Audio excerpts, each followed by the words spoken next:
Então é o seguinte, assunto novo, assunto que eu acho mais fácil do que o que veio anteriormente, bem tranquilinho isso aqui, mas o assunto agora é Brasil e a nossa primeira república, tá?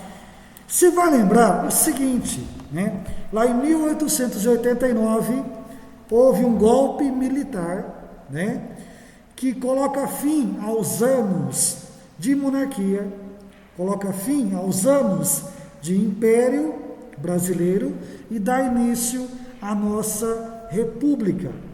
O nosso imperador de então, o Dom Pedro II, é afastado do poder, ele perde o governo, é exilado na Europa e no lugar dele não temos mais imperador.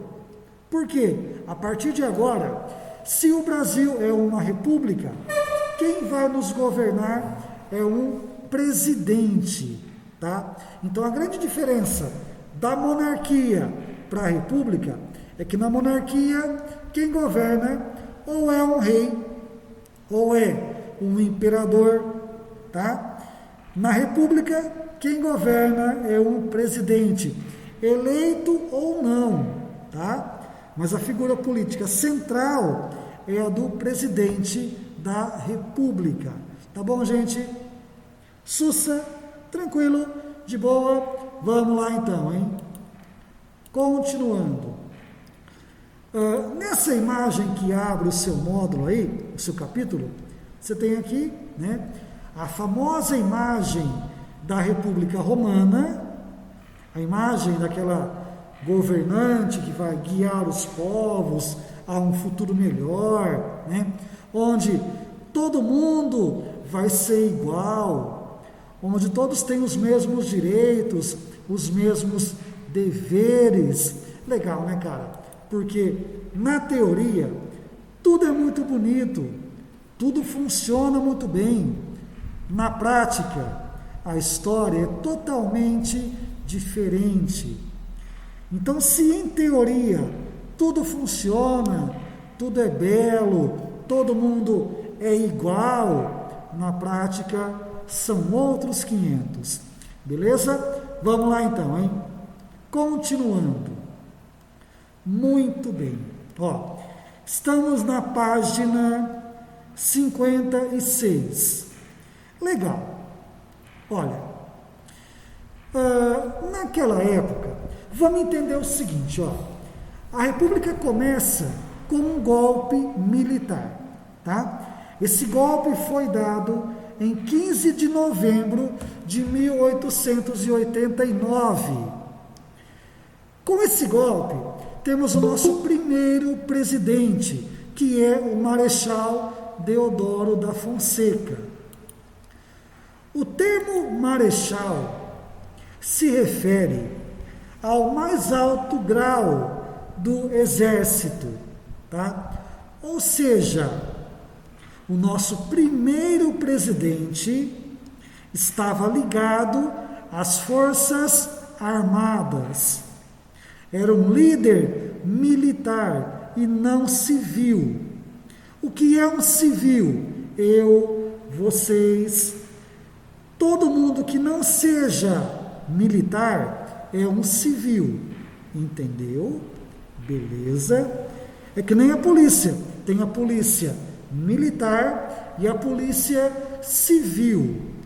O que a civil faz? Investiga. O que a militar faz? Desce a porrada na molecada que está na rua.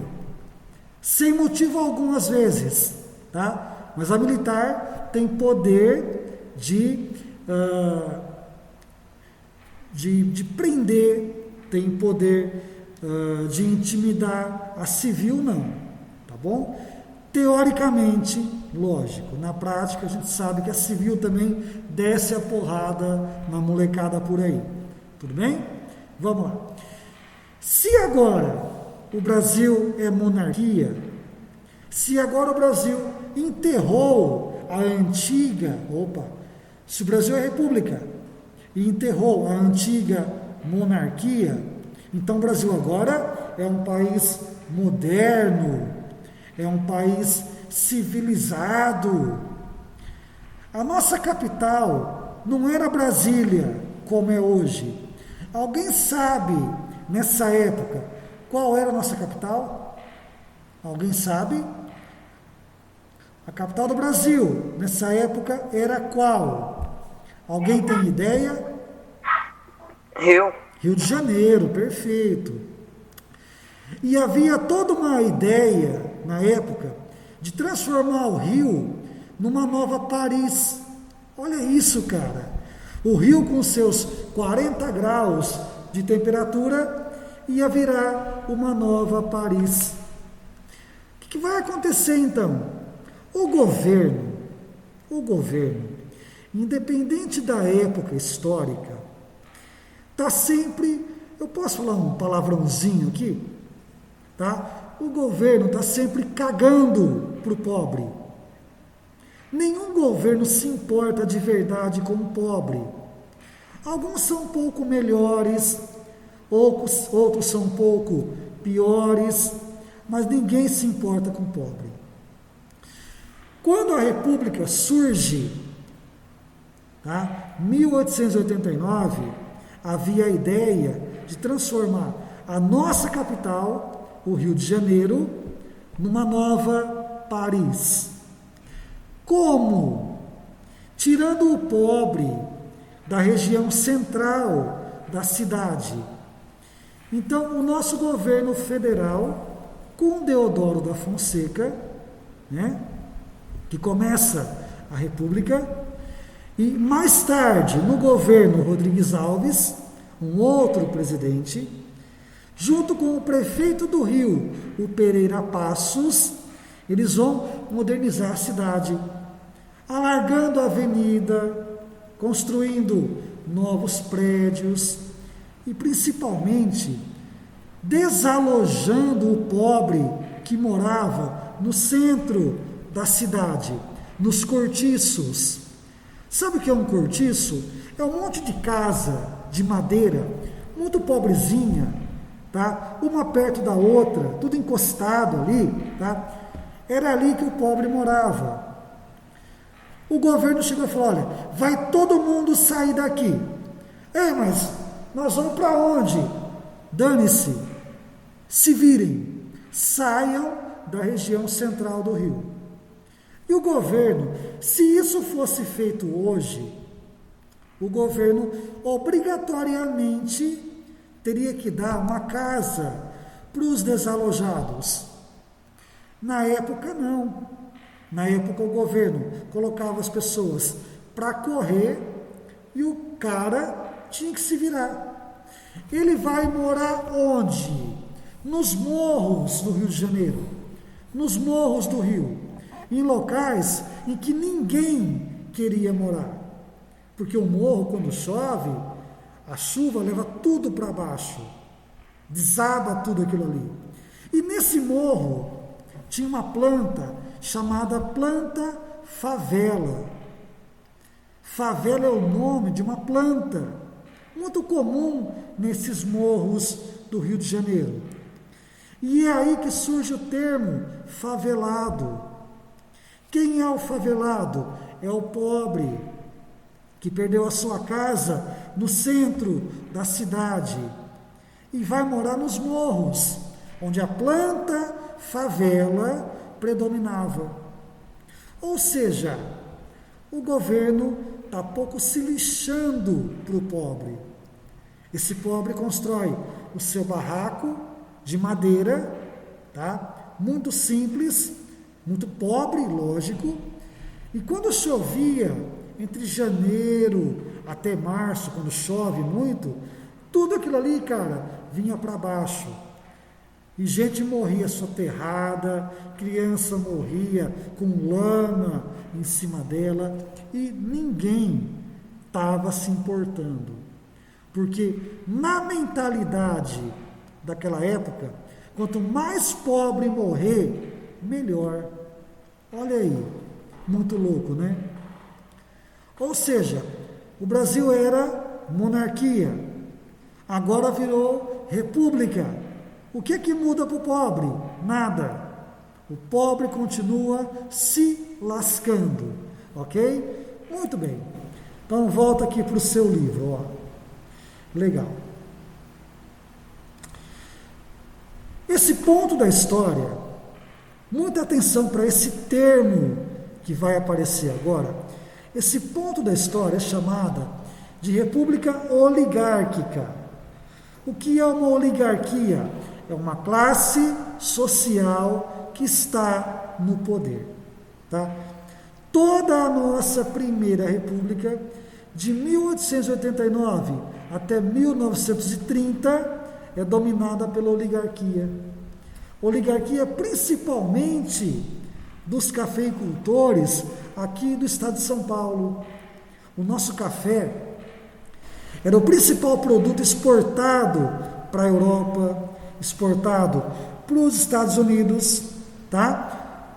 Ou seja, os governantes da época estavam ligados ao poder do café. Sabia disso? E toda a nossa política se voltava em prol do café, não em prol do povo, não em prol da indústria, em prol dos cafeicultores. Por isso o termo república oligárquica é uma classe social que nos governa, uma classe social ligada ao poder do café, tá bom? Está no seu livro, ó, na página 57, ok? Muito bem, muito bem. Então percebam o seguinte, nós vamos ter dois governos militares, o Deodoro da Fonseca, o nosso primeiro presidente, tá? E o Floriano Peixoto, o nosso segundo presidente, que também era um militar. Entendeu? Nesse momento da história, a nossa crise econômica era muito forte. O Brasil devia muito dinheiro, né, para os credores internacionais. Nós não tínhamos grana, não tínhamos verba para nada. O que é que o governo faz então? Chama um intelectual, um ministro chamado Rui Barbosa, que vira ministro da Economia e da Fazenda, tá? E o ministro tem a seguinte meta. O governo fala assim para ele, ó, ô Rui Barbosa, nós estamos em crise. Dá seus pulos aí, se vira e tenta resolver a crise brasileira. O Rui Barbosa, um cara muito inteligente, mas que não entendia nada de economia, tem a seguinte ideia: ora, se a gente não tem dinheiro, é fácil resolver. É só o governo imprimir mais dinheiro. Vejam só.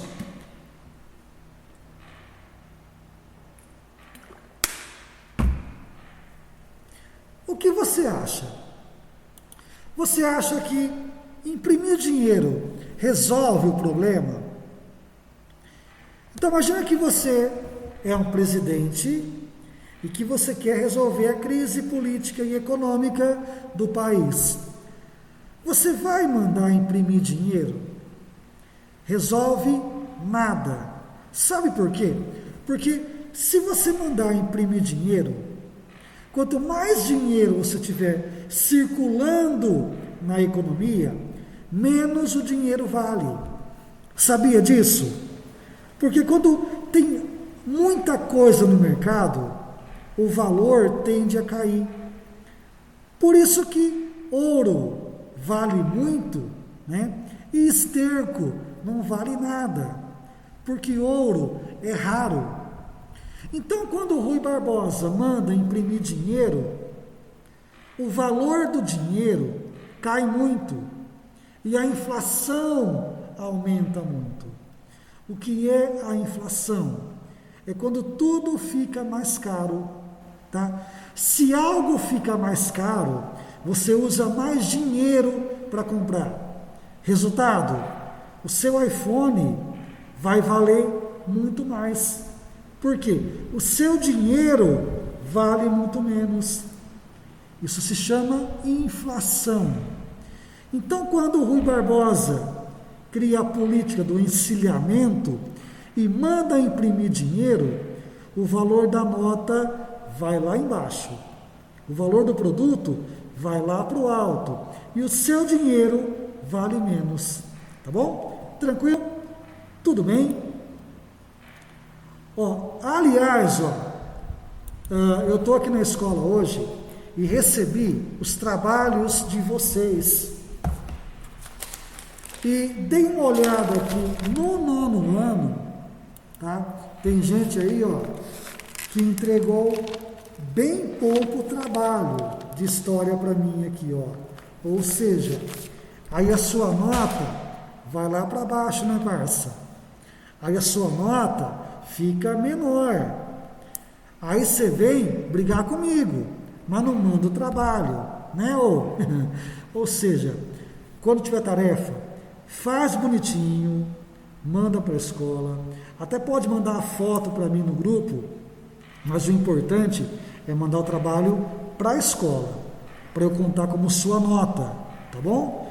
Muito bem. Vamos lá então, continuando. Olha, nesse momento da história, a nossa política se torna federalista, ou seja, os estados do Brasil têm autonomia de governo, tá? Tanto é que o Brasil até hoje é um estado federalista. Aliás, o nosso nome correto é República dos Estados Unidos do Brasil. Por quê? Somos uma reunião de estados, São Paulo, Minas, Rio, Paraná, Acre, até o Acre conta, né? Onde cada qual tem autonomia. E quando o Estado tem autonomia de governo, é um Estado federalista, tá? Olha aqui no seu livro, estamos na página 59, Estado federalista, tá? Que vai começar a valer a partir da Constituição de 1891. Afinal, já que agora a nossa política é outra, já que agora não é mais monarquia, não é mais império, tá? Tem que ter uma nova lei. Essa lei maior se chama Constituição, que nesse caso será aprovada em 1891, tá bom?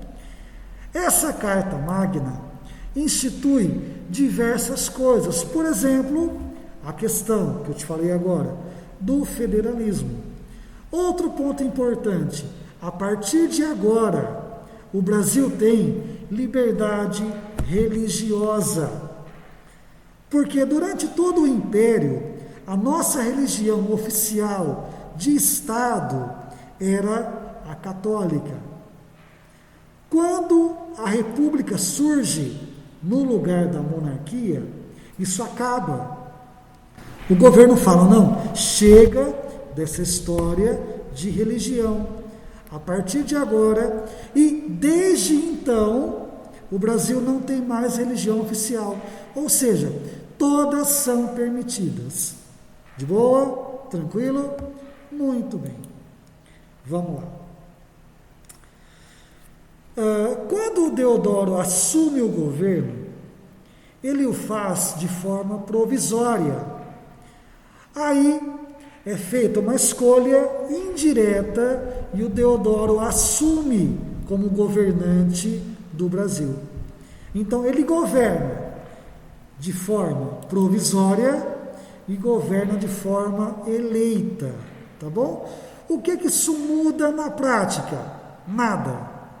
Absolutamente nada. Tá? Porque, na verdade, o que o Deodoro representava era a vontade, eram os anseios da elite ligada ao exército. Então, se ele fosse eleito ou se governasse de forma provisória, não importa. O que importa é que ele representava a vontade da elite do exército. Era um governo militar. Tá bom, nono ano? Tranquilo. Até aqui, alguém não entendeu? De boa. Eu vou encarar o silêncio como resposta. Então, todo mundo entendeu perfeitamente até aqui. Beleza? Vamos lá. O assunto tem hora que fica hardcore, hein? Muito bem. O Deodoro acaba renunciando o governo dele, tá? No lugar, quem assume é um outro militar chamado Floriano Peixoto, certo? Nesse momento do Brasil, começa a surgir diversos conflitos regionais. Por exemplo, a revolta federalista, que aconteceu lá entre os gaúchos, tá? De um lado, quem defendia a ideia do federalismo, ou seja, estados tendo mais autonomia, tá? Do outro lado, quem defendia a volta da monarquia, certo? É lógico que nesse conflito, quem acaba vencendo essa revolta gaúcha são os federalistas, que defendem a república, tá? Só que governada de forma em que os estados pudessem ter mais autonomia, tá bom? Nada que a gente vá cobrar em prova, nem nada, mas é bom que você entenda, certo?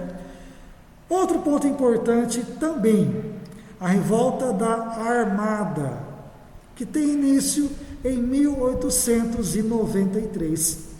Vejam, cara, nesse momento, o pessoal da Marinha não concorda com o governo militar, tá? O pessoal da Marinha não concordava com o governo do Floriano Peixoto, o nosso segundo presidente. O que é que vai acontecer então? Olha, primeira coisa, os caras foram muito machos para fazer o que foi feito, tá? Vejam, os capitães dos navios que estavam ancorados nos portos do Rio de Janeiro, os capitães tomaram os navios e apontaram os canhões para o Rio de Janeiro, exigindo a renúncia do presidente, tá? Então, foi meio que assim, os capitães voltaram os canhões para a capital, Rio de Janeiro, exigindo a renúncia do Floriano Peixoto, tá?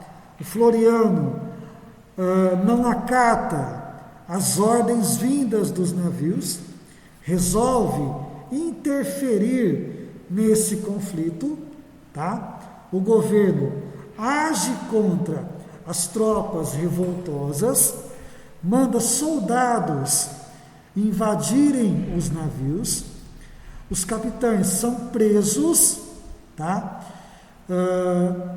E a revolta encontra o seu fim. Mas aí, o que é que você percebe? Que muita gente não concorda com o governo militar. Muitos não concordam com o governo nem de Deodoro, nem de Floriano, e isso vai ter um fim, tá? Mesmo porque tanto o Floriano quanto o Deodoro davam muito valor para a indústria e davam bem pouco valor para as fazendas de café. Então agora o próximo presidente será eleito através do voto, Presta bem atenção nisso aqui, ó. Acompanhe esse trecho com muito cuidado.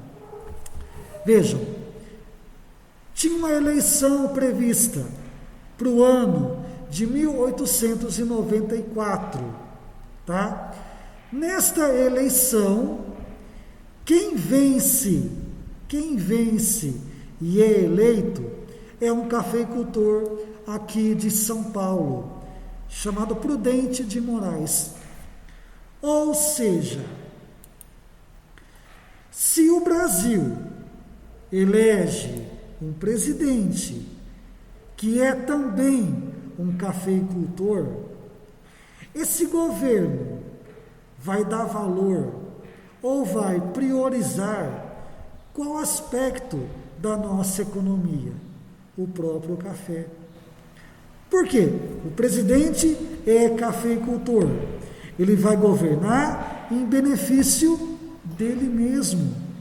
Ele vai governar em benefício próprio. É igual o presidente hoje que tenta proteger os próprios filhos, se é que você acompanha aí os jornais, né? Então você governa em benefício da própria classe social de onde você veio, parceiro. Um presidente que é também cafeicultor e vai governar em prol do café, desenvolvendo o café, né? Ajudando com verba pública os fazendeiros do café, tentando aumentar a exportação do café, tá bom? Tranquilo? De boa?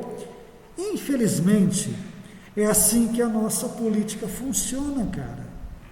Nenhum político é bonzinho, nenhum. O cara está lá dentro em benefício dele mesmo, tá bom? Muito bem, ó. Continuando. Então, a partir de agora, a nossa república se volta mais fortemente para o café. É uma república oligárquica, ou república das oligarquias, cujo governo vai se voltar para a produção e a exportação do café. Tá bom? Tudo bem? E aí, Tudo bem. Você percebe o seguinte, né, Carlinhos? Você percebe o seguinte, para se vencer uma eleição, é importante que você tenha votos, lógico, claro, né? E de que forma você pode conseguir mais votos? Aí que entra a figura do cafeicultor, que tinha milhares de funcionários trabalhando nas suas fazendas.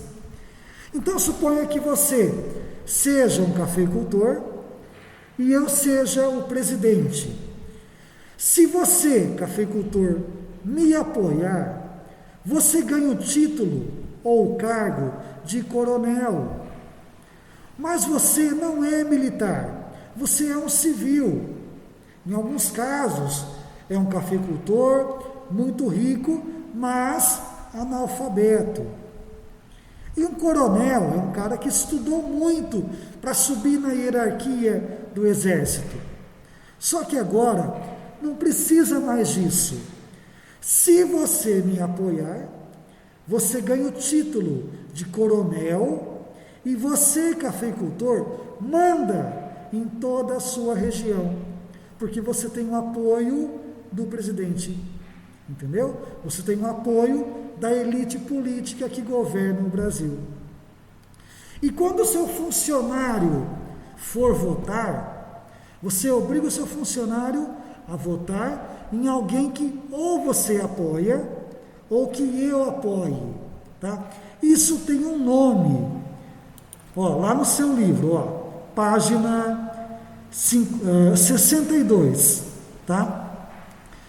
Quando você vota, você funcionário vota obrigatoriamente no candidato que o seu empregador apoia, isso tem um nome, que é voto de cabresto, tá?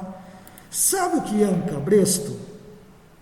É um instrumento que o cavalo usa para olhar só na frente ele não vê dos lados, ele só vê o que está na frente. Igual meu cunhado, que é uma anta, igual a minha sogra, que é outra anta, só vê na frente, tá?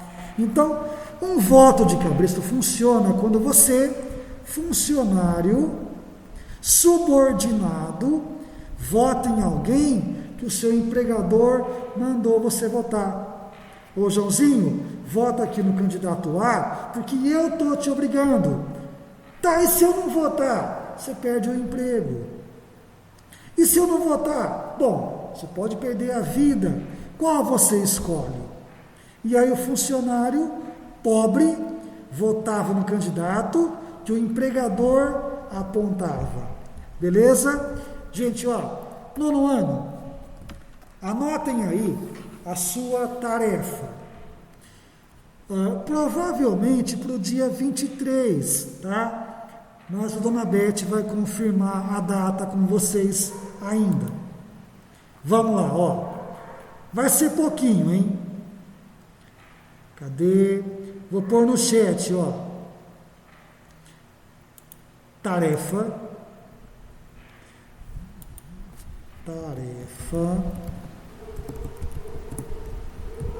É o tá ligado, sempre o tá ligado, das páginas. Peraí. Página 57, vírgula. Mais um, hein?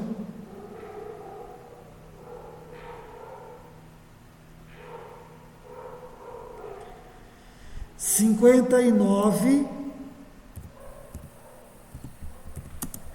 E o último,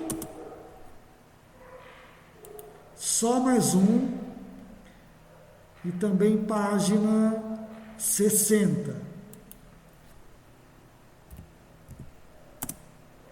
Tá bom? Tranquilo? O número da atividade. Ó, peraí. Até a atividade 7, tá? Ó, até Do 1 ao 7. atividade 7. Não, porque tem uma página que eu pulei, tá? Que é a página 58 que eu pulei, ó. Então é 1, 2, 3, 5, 6 e 7. A 4 não tem que mandar não, tá bom? Então vai até a 7, mas são só 6. Tá bom, gente? Tranquilo? Se você me entendeu até aqui, então nós estamos encerrando, tá?